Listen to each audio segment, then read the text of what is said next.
Today is the 9th of January 2020, and this is a conversation between Emilio Longo and Jason Evert. Jason, I'm delighted to welcome you to Skill-Based Art, a learning resource for art students and artist teachers. Thank you for agreeing to partake in the interview today. Thank you for having me on. Fantastic, Jason. Now, I understand you're going to be beginning with a prayer. Yep, that sounds good to me. So let's begin there in the name of the Father and the Son, and the Holy Spirit. Amen. Amen. Father in heaven, we thank you for the gift of life, and we ask the Holy Spirit to come upon us today and to guide our conversation, to give us the gift of counsel and of wisdom. We pray for all the listeners to this program, that God would guide them along their paths in their occupation and the talents and gifts that he's bestowed upon them and in their vocations. And all of these things we entrust to the queenship and the motherhood of Our Lady as we pray, Hail Mary, full of grace, the Lord is with thee. Blessed art thou among women, and blessed is the fruit of thy womb, Jesus. Holy Mary, Mother of God, pray for us sinners, now and at the hour of our death. Amen. St. John Paul II, pray for us, and St. Joseph, pray for us. In the name of the Father, and the Son, and the Holy Spirit. Amen. Fantastic. Thank you for that, Jason. Now, You're welcome. Beginning with a brief overview of your biography. Your interest in chastity was sparked during your high school years, where you used to help out with Catholic retreats. This was carried through to your time at Franciscan University, where you completed undergraduate degrees in counseling and theology with a minor in philosophy in 1997, while leading chastity retreats for students and simultaneously doing sidewalk counseling outside of abortion clinics. This was succeeded by a master's degree in theology at the same university in 1998. Following this, you were employed by Catholic Answers in San Diego, and you began delivering lectures to high school students in assemblies that covered topics put forward in St. John Paul II's Love and Responsibility. Since completing your studies, you have been presenting to crowd-filled audiences on topics including chastity, abstinence, relationships, dating, and sexual purity. In 2003, you married your wife, Kristalina, who is also a chastity speaker and director of Woman Made New Ministries. Together, you founded Chastity Project and the website chastity.com to teach the world about the virtue of chastity and Catholic values and how they are applicable in the contemporary world. Most recently, you have been delivering a seminar titled Purified that addresses living Catholic values in family life. Over the past 21 years, you and Kristalina have spoken about the virtue of chastity on 6 continents to more than 1 million people, including World Youth Days in Australia, Spain, Poland, and Panama. Together, you have authored more than 15 books, the most recent being The Dating Blueprint, and your work has been featured on various radio and television programs including MSNBC, BBC, EWTN, and Fox News. Today, you are located in Scottsdale, Arizona, with your wife and 8 children. Moving forward, Jason, can you provide a brief definition of what chastity is for listeners who may not be aware of the term? Yeah, I think chastity is a word that's often confused with other words such as abstinence or celibacy. And to define the terms, abstinence simply means you're refraining from something, in particular, refraining from sexual activity. So technically, a person could be abstinent while still looking at pornography and flirting with other women who he's not committed to other than his wife or girlfriend. So not pure really at all, but technically abstinent. Now, celibacy is the word that means the state of not being married. So that's what that word means. Chastity is different and distinct from both of these because although it can involve abstinence or celibacy, what it is it's a virtue that orders our sexual desires according to the demands of authentic human love. Now, this does not eliminate our sexual desires or kill them. What it does is it helps us to, when we look at a person, not to see them first for their sexual value, but for their personal value. So it involves the way we think, the way we speak, what we watch online, how we interact with other people with our bodies. And so for a single person, yes, it would involve abstinence until marriage, but the virtue of chastity is something that should be practiced even within marriage, meaning reverence for the gift of God's plan for human sexuality. And so what this virtue in effect does is it frees a person to love and it frees the person to know if they're being loved. And how does it free you to love? Well, if I can't even say no to my sexual impulses, then my yes to those impulses really doesn't mean anything. And likewise, it frees a person to love, because if a person won't date you unless you become sexually available to them, then they didn't really love you to begin with. I think they just loved the pleasure that they were hoping to get at your expense. And so it really brings another person's intentions right up to the surface. And so it's also a virtue in which, you didn't have to have a perfect past. Even if you've made mistakes before, you can always start over again, because every morning God's mercies are new. Sure, lovely. So when we think about chastity as a virtue, what culture approximately did it originate in? Well, the culture, so to speak, that chastity originated in was the Garden of Eden. I mean, God's plan for the gift of human sexuality, not as something that's bad or dirty, but rather something that actually reflects the very love of God in and through our bodies. And so it isn't so much that some culture along the way discovered it. If anything, it needs to be rediscovered because it's been forgotten. And one of the things, for example, if a man really is striving to practice this virtue of chastity, one of the blessings that he'll give to his wife is what St. John Paul II called the peace of the interior gaze, meaning she has a very deep interior peace that the way he looks at her is not as something to be used for his gratification, but rather he really sees her as his respected and beloved companion, realizing her personal value, not reducing her simply to her sexual value. And so this is something that we need to rediscover as culture, not something that, some ancient Roman or Catholic culture discovered, but rather this is God's original plan for human love. Fantastic, lovely. What a profound notion. Now, what was it initially about chastity that fascinated you and made you want to dedicate your life to spreading this good news throughout the world? Well, I would have to say first, I really wasn't fascinated by chastity, but rather by its opposite. I mean, growing up, looking at pornography and not living the best way in my dating relationships, I thought that's kind of the best thing the world had to offer when it came to human sexuality. And although technically I did remain a virgin until marriage, made plenty of other mistakes in this area. But, when I was finishing up high school and going to college, I started leading these high school retreats and just seeing the brokenness and the hurt and the confusion in these young people's lives, so much of it having to do with human sexuality. And then, helping out these women who are in these crisis pregnancy situations. I would meet a woman when she's scheduled to have an abortion in a half hour, and I just felt late. I felt, why couldn't I have met this woman when she was 17 years old instead when she was 24 and now getting an abortion in a half hour? I just felt late. And so I started to speak a bit on this topic of chastity while also reading the writings of St. John Paul II, in particular his book Love and Responsibility. And I started to see that as an antidote to so much of the hurt and confusion that I was seeing in these relationships. Sure, sure. That's lovely. So when you were doing the sidewalk counseling out front of the abortion clinics, how did you go about that? Did you just have like a little stall set up or something like that?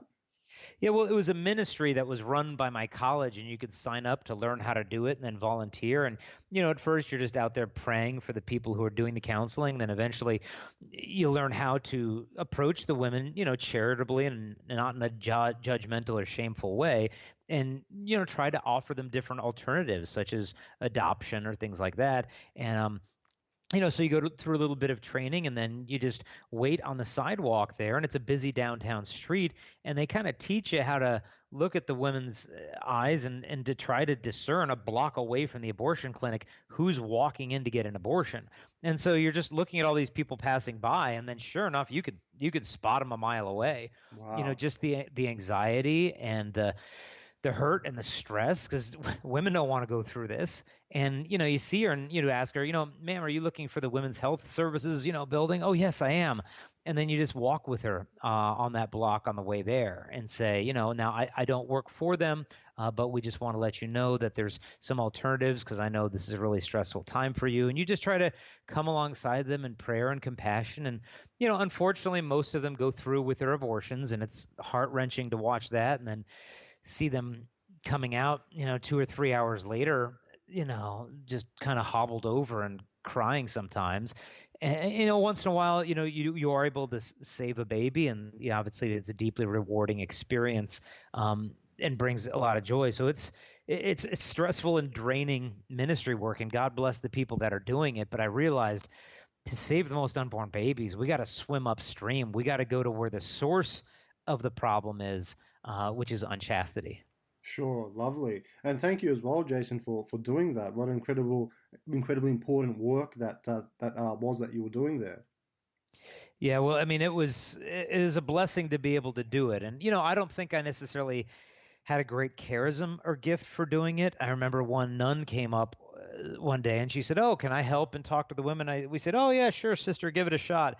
And she saved 19 babies in one Wow, morning. that's In one incredible. morning. And I just, I asked her, I was like, "Sister, what did you say? Like, what's the perfect formula there?" But it wasn't what she said. It was just who she was, and the charism that God had given to her. And I realized that maybe that's not my gift, but more so I found my gift, in speaking to the young people on chastity. Sure, sure, lovely. Now, the virtue of chastity today can come across as an outdated notion, especially amongst millennials who have been raised in the contraceptive culture. Why was chastity valued and able to be maintained during earlier centuries, and why has it fallen from the norm of sexual virtues today? Well, I think there's some myths in that question that have been perpetuated by the modern mainstream media. First, this idea that we're just getting more and more promiscuous. Well, teen sexual activity rates have been dropping for more than 20 years straight. The majority of high school students are virgins. There's a new openness to this because, well, people say, "Oh, well, chastity's really old-fashioned." Not really. I mean, promiscuity is pretty darn old. Contraception is thousands of years old. I mean, they used to, 4,000 years ago, fumigate a woman's uterus with smoke so she Hmm. wouldn't get pregnant. They would insert into the woman crocodile dung to help Ah, her to be infertile. I mean, these barbaric means to make women sexually available, and people think today, "Oh, well, we're so much more advanced than that," but that's not true. I mean, the birth control pill increases a woman's risk of developing breast cancer. You look at the birth control shot, veterinarians won't even give it to dogs anymore. It's not wow. safe enough for house pets, but it is injected into rapists and child molesters who've been convicted as a punishment for sex offenders because it reduces their desire for sex. And so we Hmm. pride ourselves on being so advanced in women's health and women's rights, but I'm sorry, this is not liberating women to be at war with their own bodies physiologically in order to become sexually available for guys who might not even be in their life 5 weeks from now. Like, this is not a message of liberation and of love. And so, granted, maybe in our grandparents' generation they behaved better than today's modern college students might, but this has always been an issue. It's been a war within the human heart, since the very beginning. Do I trust God with my body, or do I not? Sure, sure. And perhaps some of these issues can be attributed to the secularization of culture. And in saying that, Jason, what do you believe are some of the contributing factors to the secularization of culture today? I would say there's two large factors. I mean, one, when it comes to cell phones and the internet, we have an access to pornography that's never been seen before in human civilization, where some teenage guy in one afternoon can see more perfect women's bodies than any man in history could have ever seen in hundreds of lifetimes. And Mm, he gets it in one afternoon. He's back the next week, back the next month. He does this for a couple of years and then jumps into marriage thinking he's going to be captivated by one until death do he part. I mean, it doesn't happen. And so, with this impurity comes a wound with it spiritually. One of the saints had said, it was Saint Alphonsus Liguori, he said that when a raven finds a dead body, the first thing it does is pluck out its eyes. And he said, in the same way, the first injury that impurity inflicts upon the soul is to take away the light of the things of God. And so, if we have this pornified culture that's immersed in impurity, it shouldn't be a surprise that we have a difficult time understanding the things of God. I mean, Jesus said, "Blessed are the pure in heart, they're going to see God." Well, the inversion of that is that if we're not pure in heart, we'll have a very difficult time seeing him. And so I see a very close link between what we're doing with our sexuality and our inability to see things on a spiritual level. Sure, fantastic, beautiful. Now, Catholicism has come to be known as one of the most sensual religions. Why do you believe this is so?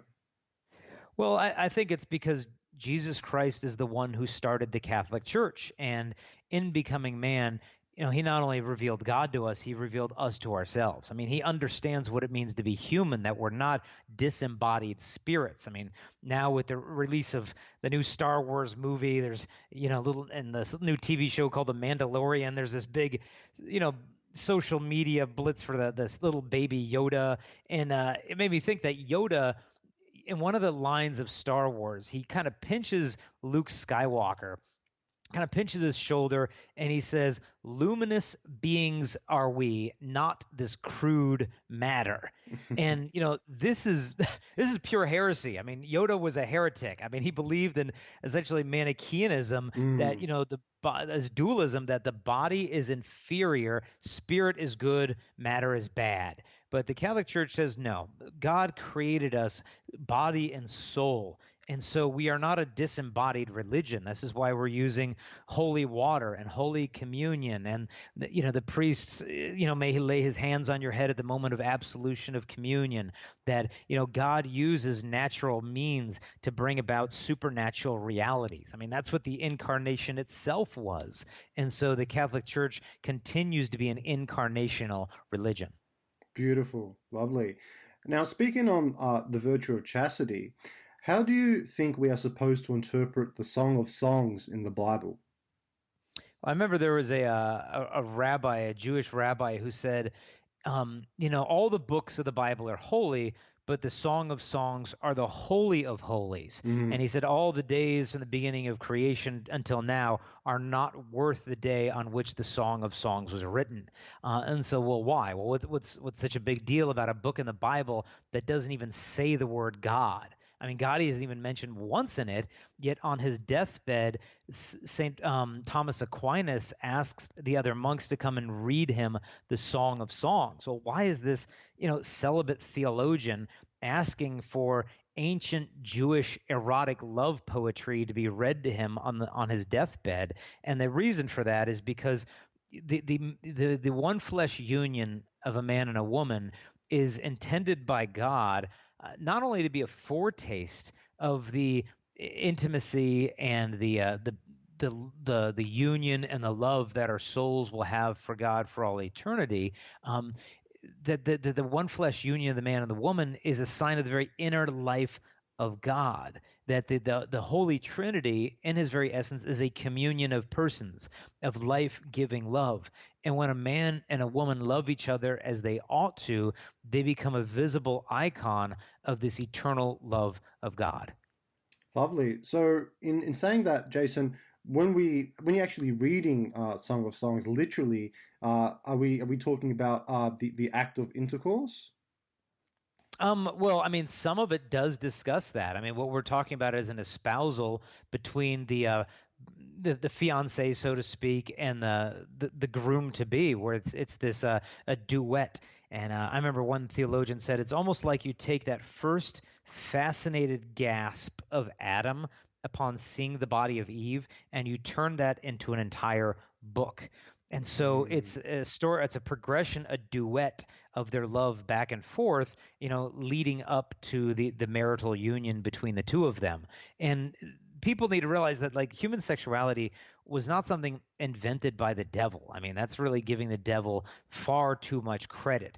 All the devil can do is warp what good things God has mm, created. And so the one flesh union, is not the devil's idea. I mean, the human body is not his idea. I mean, if we think, oh, well, the real cause of lust is women and their bodies. Like, every inch of a woman's body is the invention of the heart of the most blessed Trinity. He thought of all of that. And he created that to be a sign, not only as an invitation of love to her, but of the beauty of heaven itself. Because there's nothing in heaven more beautiful than God, and there's nothing more beautiful on earth than a woman. And so she should point us to something eternal. That's why when a man sees a beautiful woman, I mean, you'll notice he looks at her as almost as if he's never even seen one before. I mean, there's something Mm, infinite. There's a finite share in an infinite beauty, which explains the restlessness that he feels afterwards, that it's tapped into some eternal longing that can't even be met on this earth. There's an ache for something deeper. And so we should not see women as, 1,000 temptations to hell. But there are thousands of reminders of the beauty of heaven. It's if I were to take a diamond ring and shine light on it, little prisms and reflections of that light would shine all over the room. And those little sparkles of light could be compared to the beauty of women, but the source of all that beauty is the Blessed Trinity himself. beautiful, lovely. Now, some Catholic scholars would argue that one of the issues with the Catholic faith nowadays is that many religious know the teachings in their heads, but not in their hearts. The solution to this problem seems to be that culture needs to make the shift from what we know in our heads, which is information, to what we know in our hearts, which is transformation. Can you elaborate on ways in which this process can be initiated? Well, I think the most important thing is to practice it yourself, whether you're a layperson, a professor, or a priest. I mean, this is something that is not most eloquently taught by lectures and seminars and books and DVDs. It's most effectively transmitted by people who live it out. I mean, the virtue of chastity, they say, is more easily caught than it is taught. And so if I want my kids to practice chastity, I shouldn't just be like giving them chastity books. I need to practice it in my own life. And if I do, then they're much more likely to take it up themselves because your kids aren't always going to obey you, but they'll never fail to imitate you. And Mm, so if you're a university professor and you want to, teach your students God's plan for the gift of human sexuality, well, let them see the way that you're raising your family and the way that you're living your life and loving your wife. That big picture will go far further than writing great books. And so as a married man myself and having 8 kids, those kids really ground you in reality that, like, hey, a friend of mine, he said, look, a priest told him, don't become a street light only for your house to become dark. In other words, mm. it's great to go out there and preach and teach and write and get all these accolades and applause and thanks, but no, that's not where the heavy lifting is done. The heavy lifting is done in the domestic life. And that God is calling us to be saints in our vocations, not outside of them. And so if we really want to transmit the virtue of chastity, we got to practice it, and then people will see that. Fantastic. So essentially, we need to lead by example. Exactly. I mean, there's no other day. There's no other way to do it because, especially young people, they can spot a fake a mile Mm, away. And so they listen to people not primarily because they're eloquent, but because they're witnesses and they're authentic. lovely. That's true. Now, due to the sexual revolution and age of free love, which was fueled by the discovery of the pill and the belief that man and woman can embrace without the possibility of offspring, many Christians have developed the mentality that intercourse is wrong. This has led to a Manichaean belief that the spirit is good and the body is bad. In order for culture to relinquish its hunger and longing, its sexuality, it indulges in false notions of love, such as pornography and other indecent temptations. This ultimately leads to male toxicity through lust. However, completely abstaining from one's sexuality, that is, to repress it, is not the correct solution either, as the faith reveals that there is nothing wrong with human sexuality so long as it's practiced in a spousal relationship between husband and wife and is carried out with openness to procreation.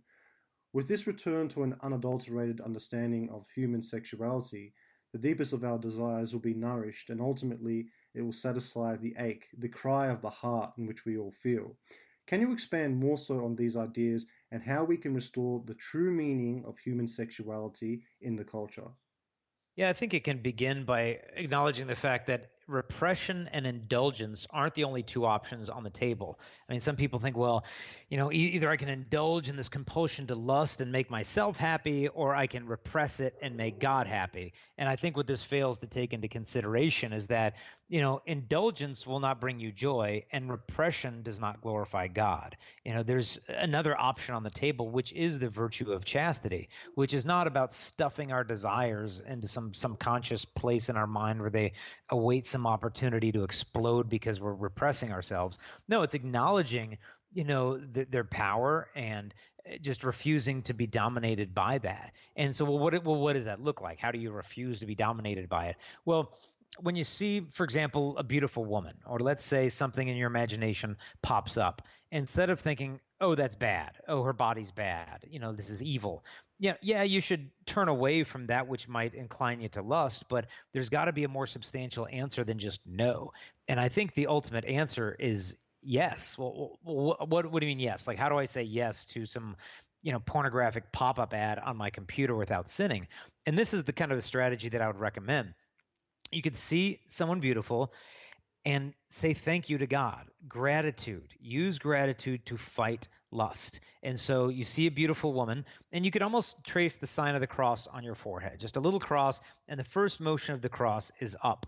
Gratitude. Thank you, God, for making her beautiful. May she be holy as your mother is holy. Or you could pray, how lovely is your dwelling place, Lord mighty God. So the first instinct is thankfulness for her beauty to God. Then the second part of the cross goes down. And so at this point, you could kind of think of contrition, and you could pray, God, I'm sorry for the times that I have failed to look rightly at your daughters. Create in me a clean heart. And then the next part of the sign of the cross goes off to the side, and you could think of that as interceding for her. Look at her hand. Does she have a wedding ring? If she does, we'll pray for her marriage. If she doesn't, pray for her future vocation. And so here you're transforming temptation into intercession. You're responding to her beauty with love. And, perhaps only in heaven will she realize the graces that she received from you and that you were loving her, even though you might not have even known who she was. And then the final part of the cross moves away to the other shoulder. And that's like moving away from the beauty of the woman to the source of her beauty, which is God, which is adoration. And so these 4 parts of prayer are actually the 4 parts of prayer outlined in the Catechism of the Catholic Church. And so in these moments where we think we might be losing God and falling away from him, this is actually an opportunity to encounter him and ask him to untwist the distortions of love that we've all believed and we all fall into. And because this is not like chastity isn't some like commitment you make and you sign a card and you're good to go. I mean, this is a daily, minute by minute battle with all the temptations that are thrown at us. And so we're not supposed to repress our desires. What we're supposed to do is relearn how to look at the beauty of the human body. Absolutely. And what you've just described there, Jason, is essentially the third option, which is redemption of our sexuality. Exactly. Fantastic. Now, when you say that we should trace the cross on our foreheads, is that something you recommend to literally do Yeah. Wow. Okay. Yeah, and you could do it very inconspicuously where to anyone else it would look like you're just scratching your forehead. Mm. I mean, you don't have to do like Ash Wednesday and walk around all day like that. You don't have to do this big, sign of the cross for everyone to see. This is just between you and God. And so it's just a pause, and then just a little trace the sign of the cross. It doesn't have to be more than a centimeter, but it's just that remembering, we're not just spirits, we're bodies too, and let's use our bodies to help us pray. Sure. And in that moment, Jason, should we be turning away from the female or whatever it is that's causing the lust, or should we be looking and acknowledging and then just going on with our day? Yeah, I mean, there's a difference between seeing and looking. You can see a beautiful woman, okay, and then bounce your eyes, so to speak, and okay, move on. There's a priest told me there's a difference between having a bird fly over your head and letting it make a nest in your hair. And so it's one thing to see a beautiful woman, and then it's another thing to look, to just sit there and look again and look again and again and again and again, and we're beginning to fall into perhaps that sin of lust of just looking at her for her physical beauty alone. And so, I would recommend that the idea, though, of bouncing the eyes, it can't end in that. Obviously, you want to be able to look at her with love. There's this story often told by Christopher West of Bishop Nonus. It's a bishop hundreds of years ago was apparently walking down the street with some other bishops, and a prostitute dressed very modestly was walking toward them. And the other men put their head down. Oh, you can't look, it's a prostitute. And he looked intently at her, and as she was passing by, the other bishops looked at him to scold him, saying, well, you can't look at her, she's a prostitute. And he said to them, like, did her beauty delight you? Indeed, it delighted me, but how sad such beauty should be sold to the lusts of men. And Wow. precisely because he looked at her with such purity at heart, she kept walking on, but she came back looking for him. Like, who's that man? Who's that bishop? Oh, that's Bishop Nonus. And she met him and converted and became a canonized saint in the Catholic Church, Saint That's incredible. Pelagia the harlot. And it just shows the power of the way a woman presents her body and the power in the way that a man looks upon a woman. That's beautiful, lovely. And I've actually, I recall Christopher West actually telling that story, and one of the priests was actually saying, shield your eyes, shield your eyes. But no, it's lovely how he was just able to look at her with dignity and to actually initiate that conversion is just beautiful, lovely. Yeah, and it's right. Christopher is right to note that, in a sense, both bishops did the right thing. I mean, if you can't look at a woman without lusting, then you need to look away. But if you're at that level of spirituality where you can look at her in a pure way, hey, Bishop Nonus was there, and there was just power in that holy glance. And we obviously need to be humble and not assuming, okay, well, I've reached this pinnacle of consistent and perfect chastity, and no women any longer provide a source of temptation to me. I mean, pride comes before a fall. And so we should, err on the side of, humility of realizing, hey, I don't have this all figured out. This is a process. I see a beautiful woman, thank God for her, and move on. Absolutely. That's great advice. Indeed, pornography has become a plague in the culture, programming the minds of many men and women to have a distorted view of human sexuality. Consequently, much of the population is wired to see the body only through the erotic, lustful lens, which is the furthest away from the human life-giving sexuality that God intended for us to have. This has ultimately led to concupiscence, the twisting of God's plan for us through lustful temptations. One of the biggest issues with pornography today is that it is so accessible, as we have discussed, and it seems like the age that people get addicted to this drug is getting younger and younger. The problem with pornography, as St. John Paul II taught, quote, is not that it shows too much of the body, but too little of the person, unquote. The body then becomes objectified, seen as a piece of flesh which is used to satisfy one's lustful urges. Morality comes into question as the dignity of the person is broken. What is most concerning is that the pornographic actors seem to be very comfortable exposing their bodies to the world. These people seem to be shameless, to have no fear of God. It doesn't help that pornography is a multi-million-dollar business which gives younger men and women more incentive to join the industry. And to further the issue, it all runs off of contraception, as the industry wouldn't be able to survive without it. Jason, what do you believe it is going to take to free culture's understanding of the body from the clutch of pornography? Well, I think this is beginning to take place now, and I think pornography, in a sense, is almost like cigarettes were in the Mm, 1960s. That, oh, it's cool, it's healthy, it's harmless, it's fun, it's sociable, everybody's smoking. And then in the 1980s and 90s, we started to see what your lungs look like after 30 years of packs of cigarettes, and it became kind of detestable. Of like, oh, yuck, who would want to do that? And so right now the data is starting to come out regarding just the long-term effects of pornography in people's lives and relationships and physiology and neurology and sexuality and the it's underwhelming what it's doing to people, and more people, not even Christians, are coming out. For example, there's a raunchy British comedian and actor named Russell Brand, mm. and he's got a YouTube video explaining how porn destroyed his ability to love women. Lamar Odom, who's a basketball player here in the States for the Los Angeles Lakers, he's now retired. He came out recently with a video explaining his porn addiction and how that was harder for him to break than his drug addiction, and how distorted it made him in his relationships with women.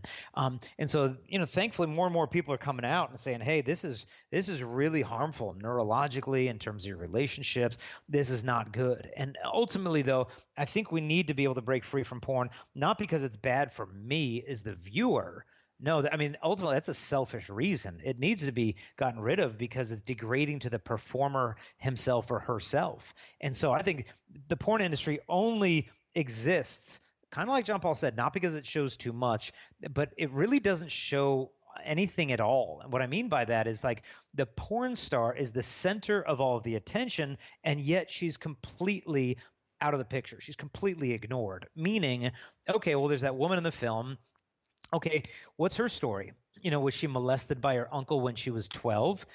Is she addicted to heroin right now? Was she drunk the day after that pornographic film shoot? What about right after it was filmed? Like, I know of one woman who said the film scene took so long and so many different takes. By the time it was over, her body was just broken, and the porn director was too much of a jerk to actually take her to the hospital. He called an Uber or a taxi to bring her to the emergency room to undo the damage of the porn scene.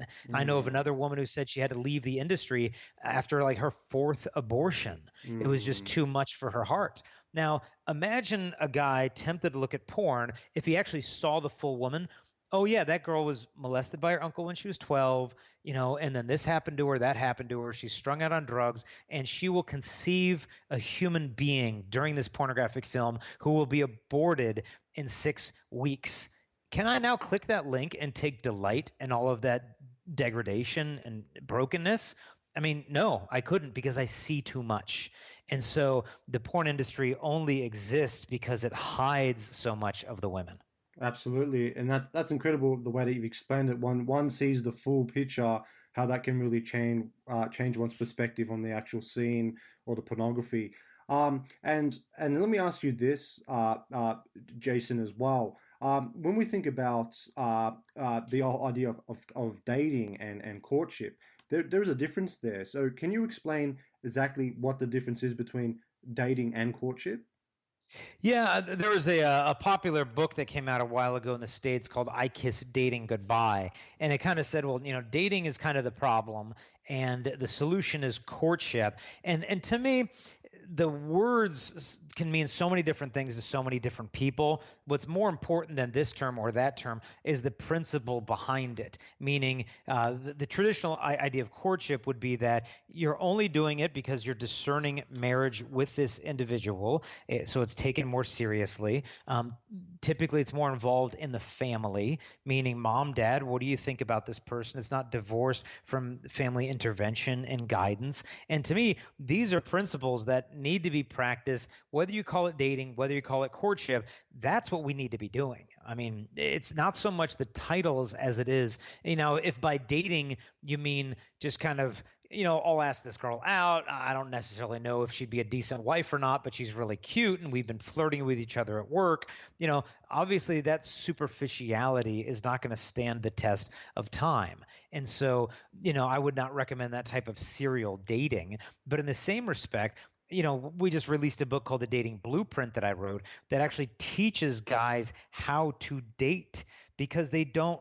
I mean, God bless them, but they don't know how. They're asking girls out through text messages and, hey, you want to hang out and Netflix and chill at my place, instead of being like, hey, I'd really like to get to know you better. Can I take you out on a date on Saturday? And then how to be a gentleman and how to treat her with proper etiquette and love. And if you lose interest, how to not just disappear, but to communicate that to her with intentionality and sincerity. I think people just need the specifics of how to date or how to court properly, seeing that as marital discernment. It's almost like a job interview, in the sense that if you don't know what you're looking for in a candidate and you don't have the courage to tell them they might not be the right fit, then you could end up making some pretty disastrous choices. And so dating, in a sense, or courtship, it's like you're getting on a freeway with only 2 exits, breakup or marriage. And if that's the reality, there's no point of dating anybody unless you can see yourself potentially with that person for the long run. Sure, sure. And it does seem like with the whole idea of dating nowadays, with all the different kinds of web applications and apps there are, dating apps and so on and so forth, that definitely dating has moved. This idea of marriage has become kind of devoid of dating or what dating is about, because it's almost like now dating in this kind of hookup culture, it's just really about having a good time and then moving on. Yeah, what's kind of sad is, like, at least here in the American culture, this is the first time in history that the majority of Americans are not married. We also have the majority of Americans. More people have cohabited in America than have been married in Mm, America. And mm. so these are massive demographic shifts. And I think it's partly the fruit of the divorces that so many of today's young people have seen in their own parents' lives, that they're scared to death to get married. Because, well, I don't want to go through what my parents went through. I don't want to put my kids through that. Well, we'll just live together and then see what goes from there. And, if it all works out, well, fine and good. And if not, well, no hard feelings. But marriage, you cannot test drive something that by its very nature is permanent. People say, well, don't you want to test drive a car before you buy it?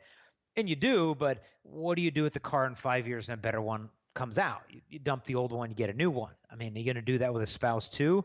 You test drive things, not people. Sure, absolutely.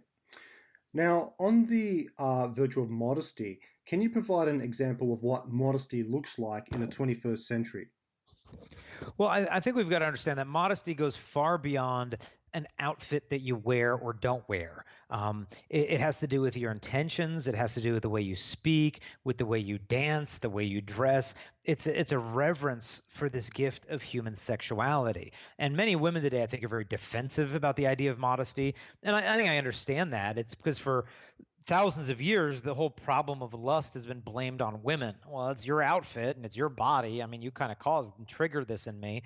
But the way I look at it is, look, what's the cause of robbery? Is the cause of robbery the presence of jewelry in the window of the store, or the presence of greed in the heart of the robber?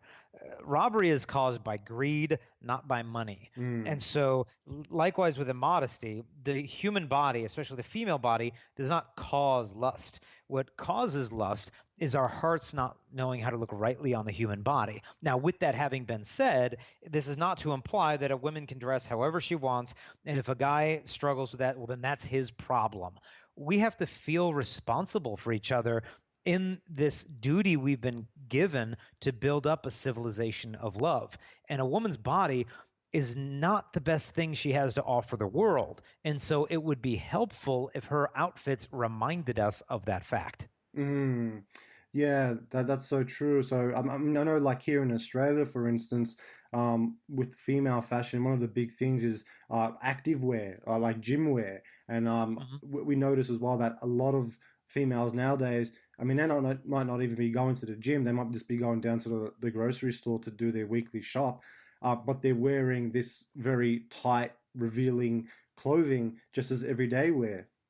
Do you? Yeah, yeah, and yeah, it's very common out here. What we try to teach the young women, tights are not pants. Mm, And I'll even add to that, because a lot of these clothing companies will put like their logo on the woman's rear end, mm. and I try to tell them like your butt is not a billboard. I mean, you're paying these companies to advertise their company on your rear end. Mm, I mean, they're not dumb. They know people are going to see their name there, and they're like, are you getting a check for that? Like, are they paying you for that advertisement, or are you paying them? mm, And so we got to understand, from a guy's perspective, when he sees a woman dressed essentially in, dark skin is all that it is. I mhm. mean, there isn't a lot left to the imagination. That's And I right. remember one woman saying that a woman who's practically naked in front of strangers has very little left to reveal to her lover. Mm, And, mm, and so it's like, how much is left at this point? And so if a woman wants a guy who appreciates her for more than her body, modesty is an asset. It's not rolling back a woman's rights to the Middle Ages or asking her to dress in a way that's dumpy and unfashionable, but rather to realize that sometimes today's fashions, do not, highlight the best qualities of a woman. I was reading a little pamphlet the other day on a young Italian guy named Venerable Carlo Acutis, and this guy may become canonized a saint. And he had this little quote in here that I liked, and he said that all people are born as originals, but many of them die. Yeah, he says all people are born as originals, but many die as photocopies. And mm, so I think what's happening is that the culture is trying to photocopy women of like, hey, you need to wear this and this low cut, tight wearing, revealing this, that. But we've got to realize, like, look, most women don't even want to wear those outfits to begin with. a lot of them feel a bit insecure. Well, I mean, Mm, and so we've got to be able to encourage them. Not only do you not need to dress like that, hey, get involved in the fashion industry yourself and try to work for change. that's right. And modesty is a beautiful thing in women as well. If you notice it or if you appreciate it, it really is a lovely thing. No, it is. I mean, it really it makes it's almost like the setting of a diamond in a ring. Like you can have that beautiful ring, the beautiful jewel, but when you put it in a beautiful gold setting or white gold, it highlights, it illuminates the beauty of what's there. And so I think in the same way, modesty doesn't detract from a one's beauty; it frames it, it highlights it. Beautiful. That's well said and great analogy as well. Now, the Catholic Church propagates the practice of natural family planning, NFP, for spouses who wish to embrace without pregnancy. However, they must still be open to the possibility that it may occur. Now, why is NFP considered to be the correct moral approach to take for Catholic couples? Well, I think one thing we need to look at is NFP, we need to understand, is not the default position, meaning, good Catholics use NFP and bad Catholics use contraception. No, good Catholics are open to receiving children as the supreme gift of marriage. And if they can't have kids now for whatever good reason, then they can fall back on NFP as a way to plan their family. And so, natural family planning, to me, it taught me that my wife's body is perfect. I mean, she doesn't need drugs, she doesn't need pills, she doesn't need barriers. What she needs is to be understood.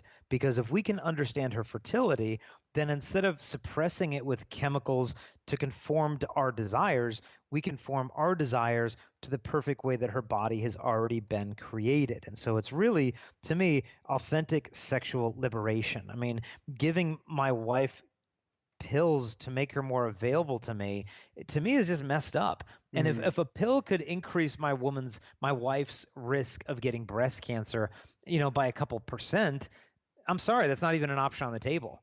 Like, mm. like I'm not even entertaining a discussion on that because it's so darn convenient.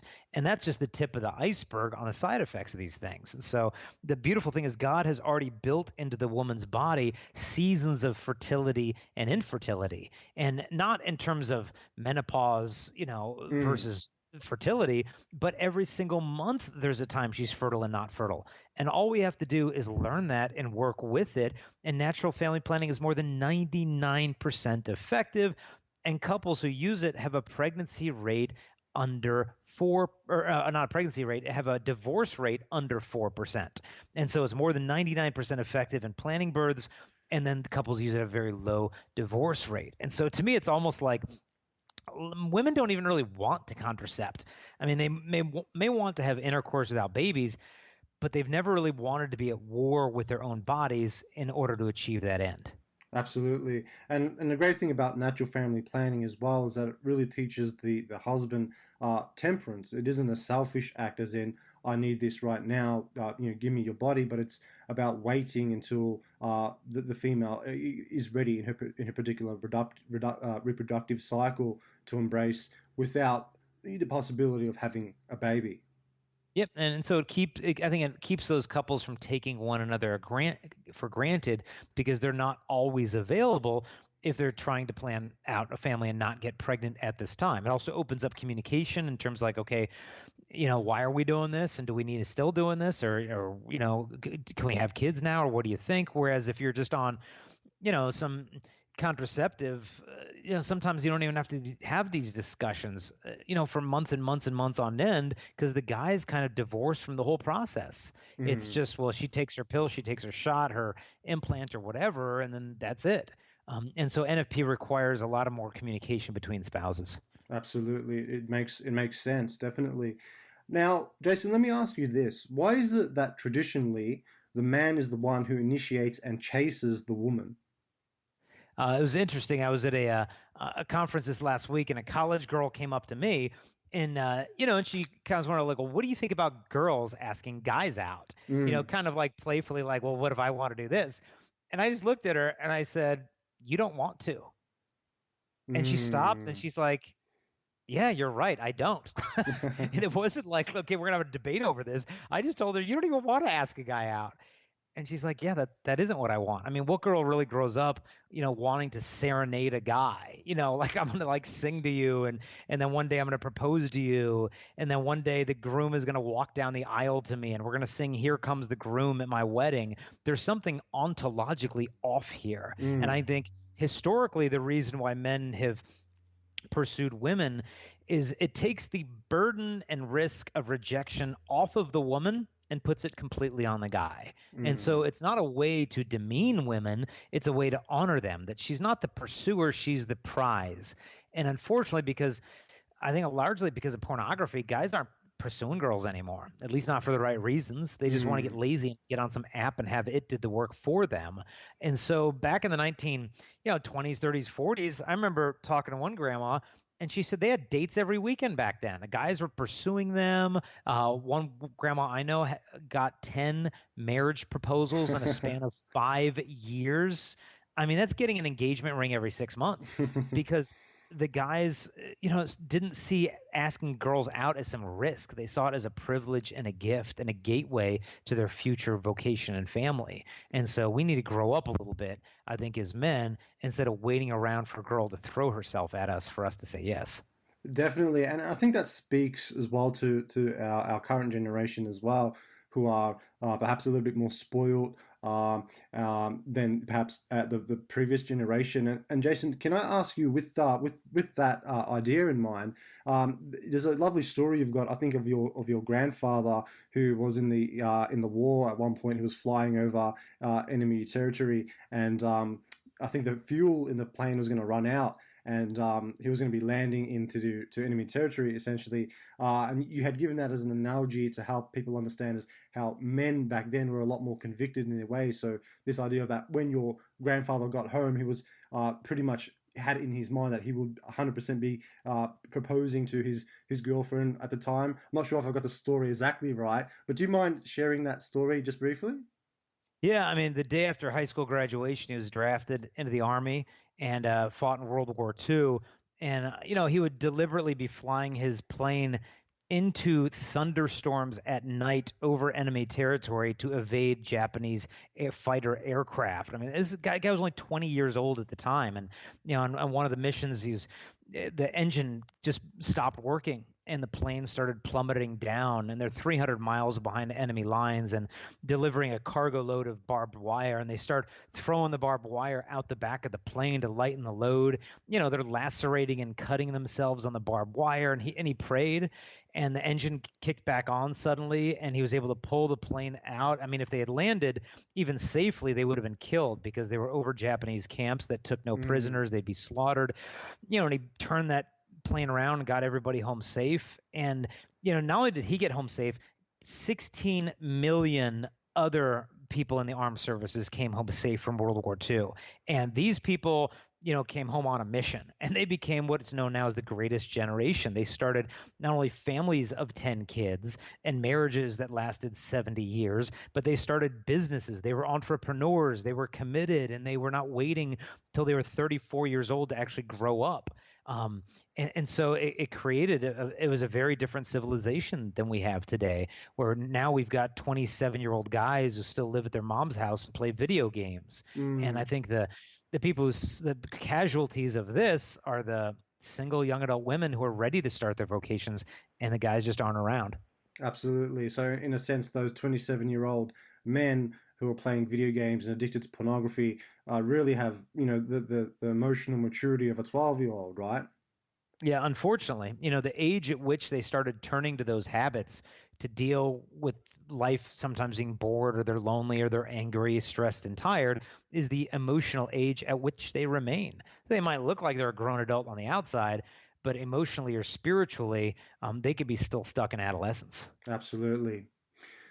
Now, regarding dating, dating can feel like a forced situation sometimes, similar to a job interview where for that period of time you can be whoever you want to be and your date is none the wiser. On a date, one is presenting their best self, a refined version of themselves that shows only the positive things about them and not the negative, like an avatar on social media. This can feel very artificial. It would seem like the ideal way to meet your future spouse would be in your everyday activities, where you aren't wearing your dating phase, and therefore people get to know the real you.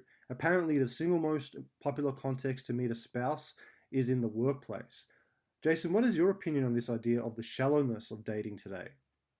Yeah, I think one of the things that makes it worse is social media, where you're scouring through someone else's social media accounts when you hardly know the person in person. You're not really giving them a chance to introduce themselves and who they are and their personality because you've already looked, the past 4 years of their life on Instagram or Facebook. We need to avoid the temptation of doing that. And so relationships need to be grounded in reality, Mm. not just in the workplace, but of human friendship, of spending ample time around one another's families, playing sports together, doing service work together, praying together, giving yourselves opportunity to see each other not only at your best, but also at their worst.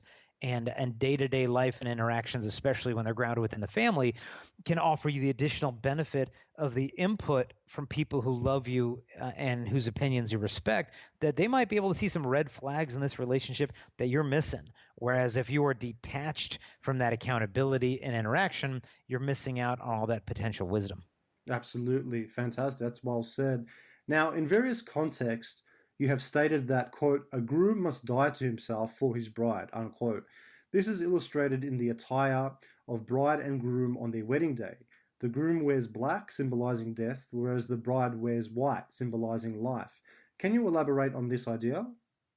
Yeah, I mean, and obviously not every groom has to wear black or it doesn't count or whatever. Mm, But the priest often wears black in his clerics, and there's an intentional symbolic meaning of that. Of it means death. That you're being and like a groom, you're being invited to come and die. And I sometimes think of Ephesians chapter 5, when it says that, Christ presenting to the church to himself without spot or wrinkle or any such blemish. And he's crucified himself for her so that she could be presented to him pure as a bride.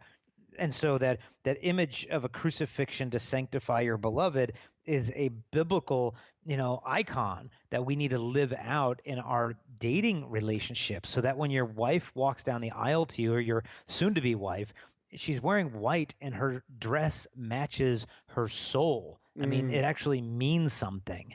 And so I find that this resonates with young men and young women. They want to be good, they want to be holy, they want to be pure.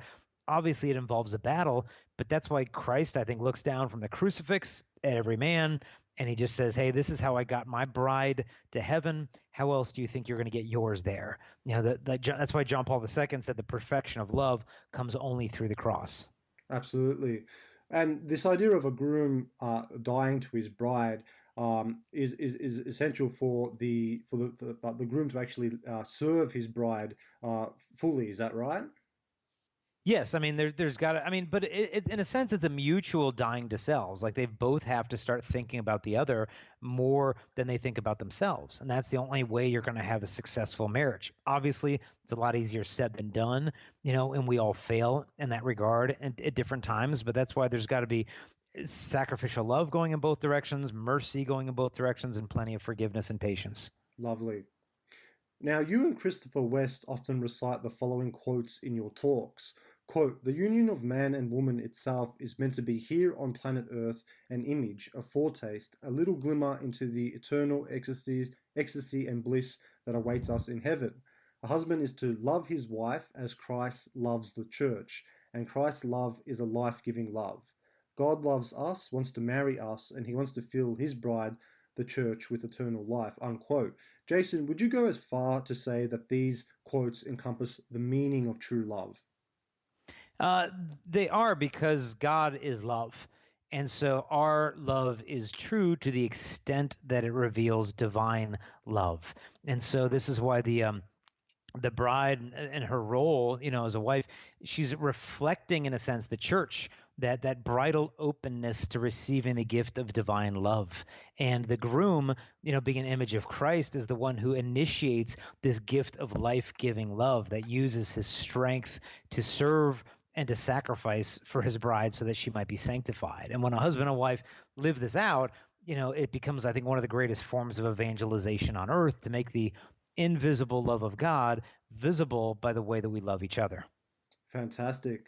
And this is really lovely advice, Jason. And I think I mean, it does speak obviously to Christian couples. However, how about those couples who are perhaps maybe agnostic or who don't have any kind of belief in God?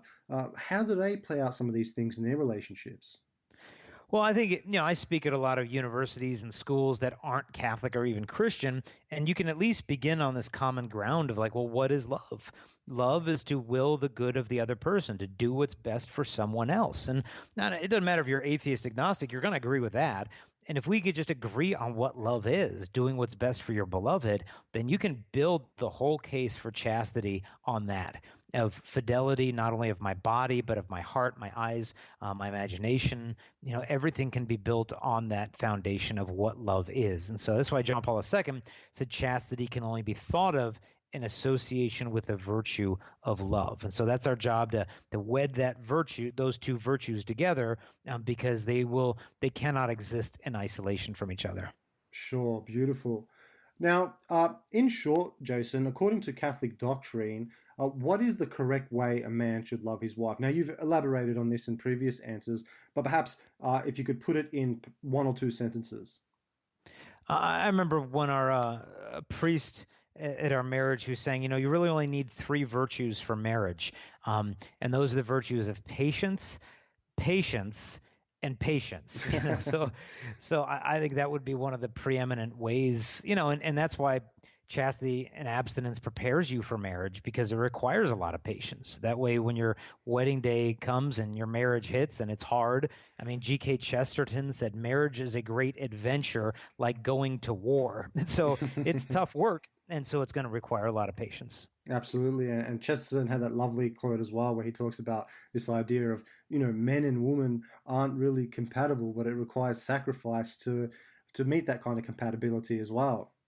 Absolutely. Yeah, no, he said that if Americans cannot be, if Americans can be divorced because of, quote, incompatibility of temper, he said, I cannot conceive why they are not all divorced, because, marriage by, men and women by their nature are incompatible, but the very point of marriage is working through and fighting through when your incompatibilities become obvious. Fantastic. Yeah, that's the quote I was referring to. Fantastic. Now, the encyclical Humana Vitae, or Of Human Life, written in 1968 by Pope Paul VI, is today considered to be one of the most controversial documents of the Catholic Church. Do you believe that culture has twisted the essential meanings of Humana Vitae to depict Catholics as ultra-conservative people? Yeah, well, I think the problem isn't that culture really twisted Humana Vitae. Culture never read Humana Vitae. Even Catholics never read Humana Vitae. Those who read it would realize, I mean, this is beautiful. This is prophetic. Here's a celibate, Bishop of Rome in 1968 predicting things that were going to fall exactly into place decades later, if the warnings were not heeded to avoid the widespread use of contraception. And so it's really a prophetic work in the church. It's beautiful. And I think that the world and the church has missed out on it because it just hasn't taken the time to read it and thought, oh, well, we're so old fashioned. Contraception is a lot older than natural family planning. And so if anything, NFP is far more new and not only new, but effective and advanced than so many of these forms of contraception that people still use that are not best for their bodies, much less their souls. Lovely. Now, Jason, are you at all affiliated with Opus Dei, and what is your opinion of this institution within the Roman Catholic Church? I'm not a part of Opus Dei, but I know plenty of people who are, and they're godly, wonderful people. And I'm a big fan of Saint Jose Maria Escriva, in particular his book, The Way. I love his manner of spiritual direction, where he just kind of pulls you in and just smacks you upside the head. He's very blunt and to the point, and I just find a lot of fruit in reading his writing. So I very much encourage people to check out the work of Opus Dei and the writings of Saint Jose Maria Escriva. Do you give many talks at all at Opus Dei centers around the world? We have given a number of them. I mean, there aren't a ton of Opus Dei schools here in the States, but I've given them down in Australia. I've spoken at Opus Dei schools, likewise in some other countries, and then several here in the United States. Fantastic. Now, on the topic of confession, Are you able to elaborate on the place of confession in contemporary culture and why it is of utmost importance now more than ever? I think it was Carl Jung, who is a psychologist who's a contemporary with Sigmund Freud, who said that if his patients went to the Catholic sacrament of confession, he'd lose 99% of them. And that's because it's so healing to actually hear from an authoritative voice that, yes, you are forgiven. The past is in the past. You don't have to carry this any longer. And so it's something, a friend of mine noted that we wash our cars more often than we wash our souls. Oh, it's Mm, been 3 weeks, better clean the car. Well, when was the last time you went to confession? Oh, it's 20 years. Well, hmm. like, let's put things in perspective and in the right priority. Absolutely. And do you believe that confession amongst Catholics is something that's becoming more frequent or perhaps less frequent? It depends where you're looking. I mean, I was at a conference this last week in Arizona that had 9,000 college students, and the confession line, without exaggeration, is probably a mile long. Wow. I mean, thousands of students in line for confession at once. And so it's a gift to the church. It's not some hurdle we have to jump over to get to God. It's a sign of how close He wants to become to us. Absolutely.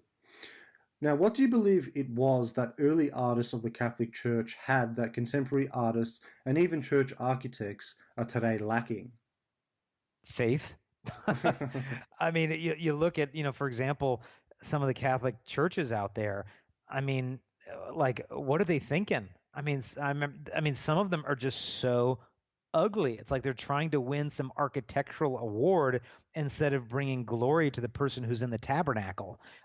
They don't seem to understand the real presence of Jesus in the Eucharist, because if they did, how could they build a church that even looked like that? Who stuck him in some corner in the back of the church? Um, I mean, I remember reading one church architect, and he said that modern Catholic church architecture is a burp in the history of architecture. I mean, it's that bad. And so thankfully, there are some good, solid Catholic architects with a deep interior life of prayer. And that deep prayer life is reflecting itself in their works of art and architecture to lift the hearts and the minds of the believers to God instead of just lifting their hearts and minds to the architecture itself. Sure, that's well said. Now, in your opinion, how can traditionally aligned Christian artists help with the new evangelization? Well, I think they play an important role because it isn't so much of like, okay, we got to give people the truth and then we got to tell them why it's good to live this way. And oh, by the way, it happens to be beautiful. Those transcendentals, I think, are more effective when they're flipped backwards, meaning we need to lead in with beauty and goodness and then truth, because beauty is irrefutable. You can't argue with it.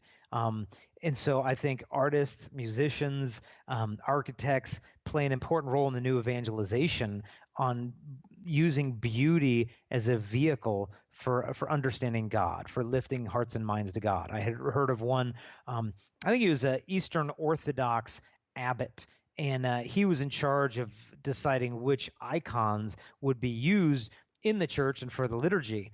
And he had one criterion that he would use if that painted icon would be used or not. And the criterion was, when I look at this, does it make me want to pray? Mm, And if not, then it doesn't go in the church. If it does, it goes in. And so I think modern church art and architecture maybe needs to go back to that same criteria. absolutely. An analogy that I like to I think of when I'm thinking about the relationship with the Catholic Church and art is that the church needs art like a hemophiliac needs blood. Essentially, it's its life force. And being an affluent Catholic speaker as you are, Jason, can I ask you just to briefly comment on the importance of specifically the visual arts to the Catholic Church today? Um, Well, I think it's essential. Like, as we've discussed in the interview, this isn't something that's just, we're not a bunch of spirits. We're body and soul. And so our senses, whether it's the smell through the incense or the sounds through the music or the sight through the art, all of this is intended to lift the person to God. Absolutely, sure. Good, well said. Now, many contemporary traditional figurative artists have had their work shunned by the public due to the depiction of the nude male or female human figure. What can these artists do to help people understand that pornography is not their intention? Yeah. And I think John Paul II has a lot of great stuff to say on that in his Theology of the Body, that, the problem isn't the human body. The problem is the depiction of it. There is a responsibility of the viewer, and there is a responsibility of the artist to portray the human body in a way that points beyond it to their dignity, that the body itself is not the end of, oh, look at the breasts and look at this and look at that. So both people need to be doing their job. The person walking through the Sistine Chapel or through the Vatican museums is going to see plenty of nudity.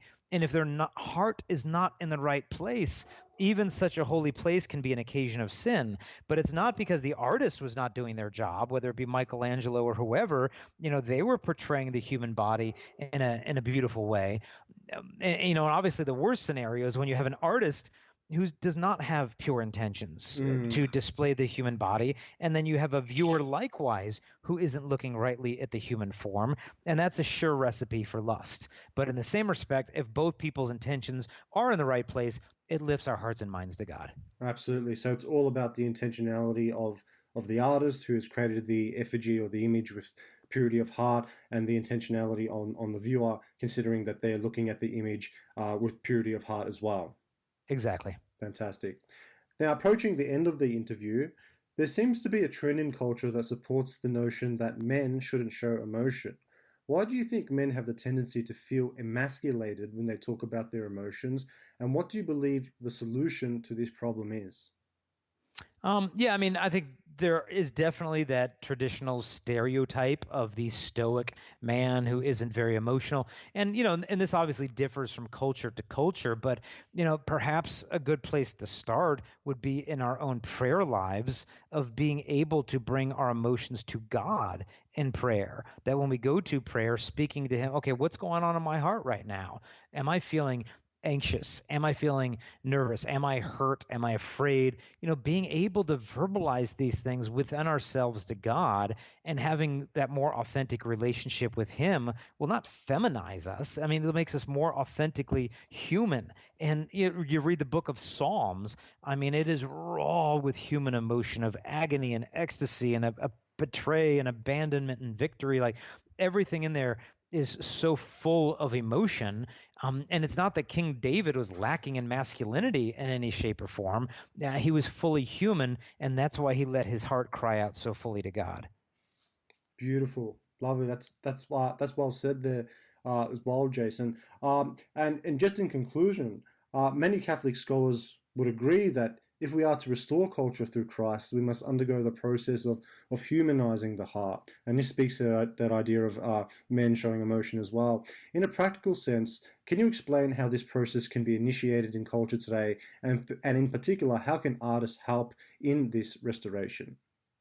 Well, I think it begins on a human level. And what I mean by that is I think one thing that would be very important is for people to be making more effort to live community lives where they're plugged into each other as human friends, of having accountability and walking along each other in the Christian life, that we're not living in silos, so to speak, each doing their own thing, disconnected one from the other. But especially like if Christian and Catholic artists can find one another in their communities to see how they're integrating their faith into their works of art, I think that would go a long way, to help them realize, hey, you're not alone in this mission. You've been given a unique task in this new evangelization to use your gifts to build up the church in a world that has such a broken notion of beauty and the human body. Absolutely. Thank you, Jason. And finally, we've obviously spoken about the issue of pornography in our day and age throughout this interview, and it has been mainly focusing on the negative aspects of pornography and what it does to the brain of the viewer. But I know there are various initiatives out there now, as you've mentioned as well. There are a lot of people doing anti-porn documentaries and such. And things like Covenant Eyes is something that's being advertised by a lot of Catholic speakers and such. What is the hope essentially for perhaps men or women out there who may be listening who are having a problem with pornography? What are some of the things that they can start to do to perhaps recover and redeem their sexuality? Well, there is one thing I recommend. It's called Covenant Eyes. It's an internet filter that can block pornography off of your phone, off your kids' phones, and keep you accountable to other people. So Covenant Eyes, I think, is a very effective tool. There's another movement called Exodus 90, Mm. which allows guys to connect with one another in prayer and community life and fasting and asceticism. And I'm finding that's bearing a lot of fruit. I've done it myself, and it was excellent. That's called Exodus 90. And then on our website, chastity.com, we've got a ton of information from blogs to videos, resources, books, CDs to help people to break free from this, and more importantly, to heal from its effects as well. Fantastic, lovely. Well, that brings us to the end of the conclusion of the interview, Jason. And I just want to say thank you so very much for meeting with me today and sharing your knowledge, and definitely having followed your lectures and your talks over a number of years. One really gets a sense that you're really generally a really nice guy. So thank you for doing what you do. And I think what you're talking about, these ideas of chastity and virtue and purity, are essentially what young people need to hearing what to do, rather than what not to do. So I just want to say thank you so very much for sharing your wisdom, and I wanted to ask you if you would like to perhaps share your contact details, so that listeners might be able to get in touch with you, or otherwise perhaps would you like to promote any work that you're doing currently? Yeah, well, I'd encourage the viewers to check out our website, which is chastity.com. And from chastity.com, they can connect with us on Instagram, Twitter, Facebook, YouTube to see our resources there. And then if there's any book that I'd probably recommend for someone involved in art that I've done, it would be Theology of the Body in 1 Hour. And that takes St. John Paul II's teachings on the theology of the body and explains how that pertains not only to human sexuality, but to human art as well. Oh, lovely. So that book was Theology of the Body in 1 Hour. Correct. Mm-hmm. Fantastic, lovely. And any plans on coming to Australia? I know you were in Australia last in 2018. Is that right, Jason? Yeah, it was just a couple years ago. There's nothing on the schedule right now, but I've been out there 4 or 5 times and would love to come back. My next closest trip is to the Philippines, and I'm coming there in May. I'm actually heading to Ireland next week, so we'd ask your listeners' prayers for the fruitfulness of that mission as well. Beautiful. And I'm sure our listeners will be praying for you, Jason. Once again, thank you so very much for your time, Jason. And hopefully you'll come down to Australia some point in the future. And definitely would love to encourage the listeners to definitely get out there and to look at Jason Everett's work, because it's really important things that you are doing, especially for this new evangelization of culture as well. So thank you very much for your work and time, Jason. You're welcome. God bless you. God bless. Take care now, Jason, and thank you once again for your time. Bye bye now. You're welcome. Okay, take care. Bye bye. Bye bye.